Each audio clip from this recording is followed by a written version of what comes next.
And then there was the flip.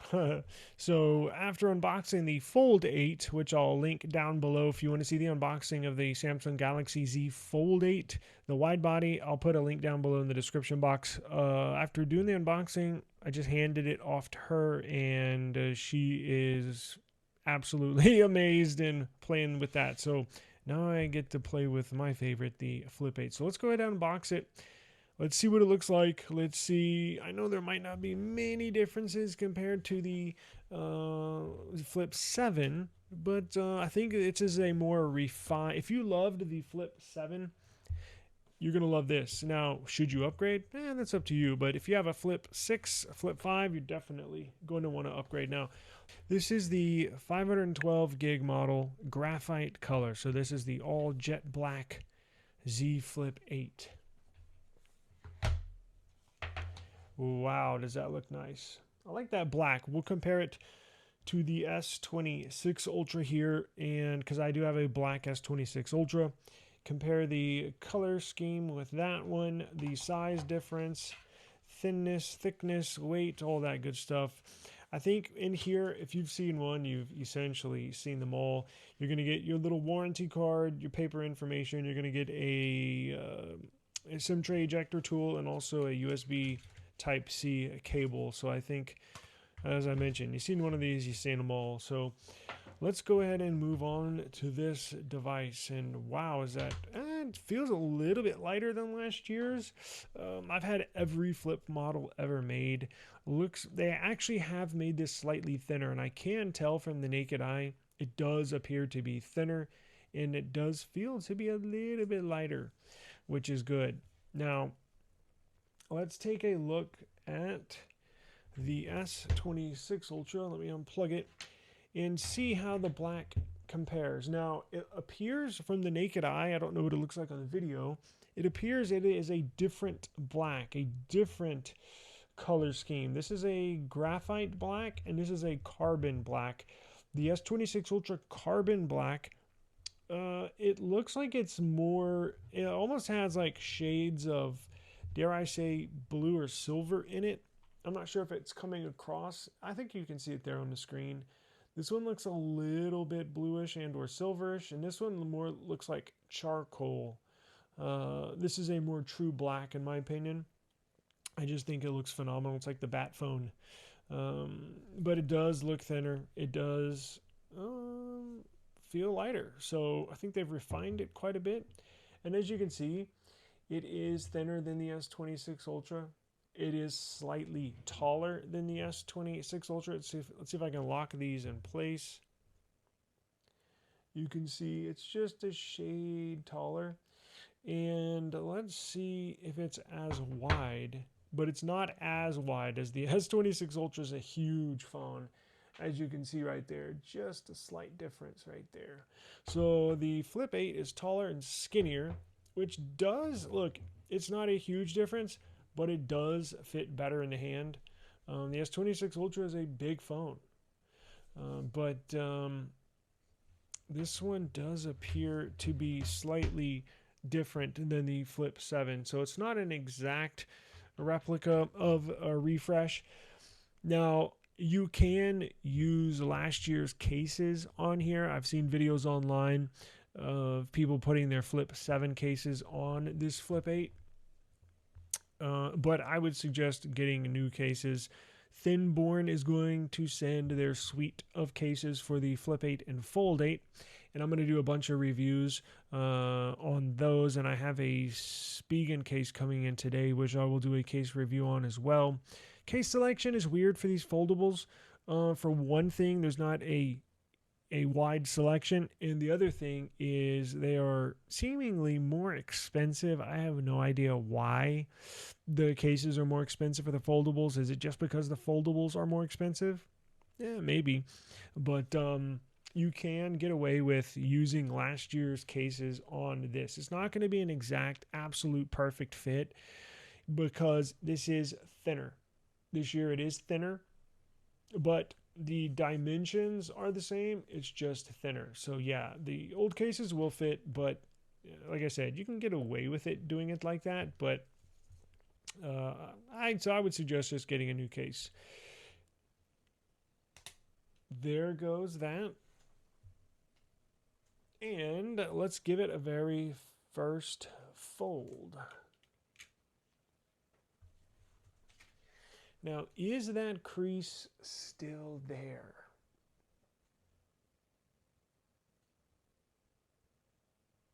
I think you can barely see it.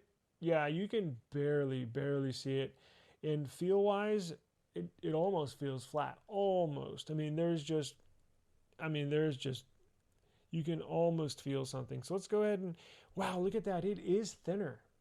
It is considerably thinner than the Flip 7, which is good. Lightweight, thinner, much more stronger CPU. God, I love these phones. Ready? First flip. Got your volume buttons here. You got your power button here. And I believe that's a microphone down there. You got your speaker right here. You have a bunch of microphones right there. And then you have your SIM card tray. Pretty incredible. Now, Samsung did reduce the hinge. It's an all-new hinge. It's smaller. Just a delight to use. I love this perfect pocket companion.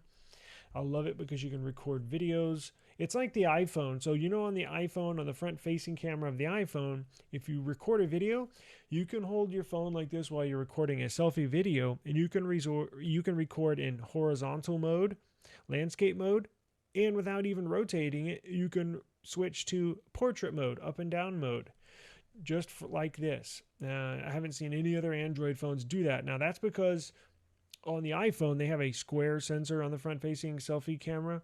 This is not a squared sensor, but they've optimized the operating system to record in either portrait or landscape, just holding it like this. So let's open it back up and see if that increased the crease on there. It's almost gone. So there you go. Yeah, so when you give it its very first fold, it'll induce that crease right there. Not crazy. Obviously, it's the least I've seen it on any flips thus far, which they should. They should get a little smaller each and every year. Hopefully on the Flip 9, it will be completely eliminated, but at this point, it's essentially eliminated because when you're using the device, I don't ever look at the crease, right? I mean, it's not there when your phone is on. You really need to look for it to find it. So when you're using it, it's not an issue. It's a non-issue when you're using it. And it's almost gone this year. So while you use the phone, I don't think I'll even notice it on here. So let's go ahead and turn it on for the very first time. See what we got here. The very first boot takes us a few extra seconds. There we go. Now, I do want to mention, I know a bunch of you are going to say, it's not a big difference. It's the same phone as last year. Why should I upgrade? It's just a refresh. It might appear that way on the outside, but it is not a refresh on the inside. Now, let me explain to you why. The last few years, Samsung put the Exynos CPU in the last few generations of this phone. Now, the Exynos CPU, which is Samsung CPU, they use the Exynos modem. Now, the Exynos modem, which they used in the last few generations of the Pixel devices as well, that Exynos modem does not pick up T-Mobile's brand new 5G standalone 3GPP Release 18 frequency and/or network. Only flagship Snapdragon CPUs and the Snapdragon X85 modem, which is in here, gets T-Mobile, and AT&T has a new 5G network, a true standalone 5G network. Verizon's getting close to launching their own, but that's the downside of using the last few generations of the Flip 7, Flip 6, Flip 5, I think, and I think Flip 4 had a Snapdragon CPU, but that new 5G network wasn't available at that time.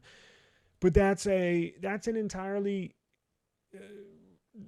that's a reason in itself to upgrade to this, because you're going to get, if you're on T-Mobile or use a T-Mobile MVNO, you're going to see a difference in cell service. You're going to see a difference in signal strength. You're going to see a difference in performance, download speeds, upload speeds.